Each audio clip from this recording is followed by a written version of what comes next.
মনের আশা পূরণ হওয়ার কোনো দোয়া আছে কিনা, থাকলে কি মনের আশা পূরণ হওয়ার জন্য আল্লাহ তাআলার কাছে যে বিষয়ে আপনি ভালো কিছু আশা করেন সেটার জন্য আল্লাহ তাআলার কাছে দোয়া করবেন। দোয়া কবুলের জায়গাগুলো জুমার দিন আসরের পর, ভোর রাত তাহাজ্জুদের সময়, পাঁচ ওয়াক্ত নামাজের পর, বৃষ্টির সময়, এই সময়গুলো দোয়া কবুল হয়। দোয়া কবুল আরো বেশ কিছু সময় আছে, উপলক্ষ আছে, এগুলো আল্লাহর কাছে দোয়া করবেন।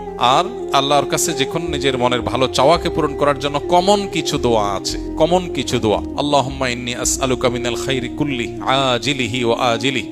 আল্লাহ আপনার কাছে যত ভালো আছে, নগদ ভালো, দূরবর্তী ভালো, দুনিয়ার ভালো, আখিরাতের ভালো, সব রকমের ভালো আপনার কাছে চাই। এই যে সব রকমের ভালো একসাথে চেয়ে ফেললে, ওয়া আউযু বিকা মিনাশ শাররি কুল্লি আজিলিহি ওয়া আজিলিহি। আল্লাহ আপনার কাছে মন্দ থেকে পানা চাই, দুনিয়ার মন্দ, আখিরাতের মন্দ, নগদ মন্দ, দেরির মন্দ, সবগুলো থেকে পানা চাই।